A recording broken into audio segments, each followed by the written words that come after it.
एक लेकरू घरी आलं, वस्तूंची फेकाफेकी करत घरामध्ये गेलं.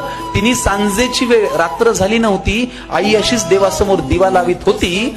जगासमोर जे चालत नव्हतं ते घरामध्ये मात्र चाललं. बाहेर जे बोलता येत नव्हतं ते लेकरू आई समोर बोललं. म्हणाला, खोटारडी आहेस तू आई, खोट्या मार्गावर चाललीस, आजपर्यंत माझ्याशी तू खोटच बोललीस. आशीर्वाद देताना काय म्हणतेस की माझं काहीच अडणार नाही आणि माझ्या बाबतीत कधीच काही वाईट मुळी घडणार नाही. आईपासून काय लपतंय तिच्या लक्षात आलं. तिने बाळाला घोटभर पाणी प्यायला दिलं. हुंदक्यांमधून वाट काढत पाणी पोटात गेलं. आई म्हणाली, आता सांग तुला काय झालं. तो म्हणाला, लोक आई विचित्र झाले फार, सतत सगळे माझ्यावरती खाऊन असतात खार. त्यांच्या त्या अशांत अस्वस्थ नजरा मला कळतात. जाणवतं मला माझ्यावरती ते खूप खूप जळतात.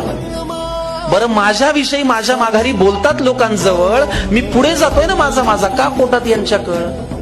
बरं, वाईट याचं वाटतं की या वाईट लोकांचा एक संघ झालाय आणि मी वाईट वागत नसून यांनी मला बाजूला केलाय. आई म्हणाली, बाळा तुला माझा प्रश्नच नाही कळला. मी तुला काय झालं म्हणाले, तू त्यांचा त्रास सांगितला.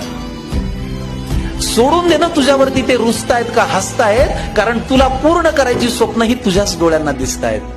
त्यामुळे तुझ्या अपयशाची लोक पाहतायत ती सगळी स्वप्ने खोटी कर.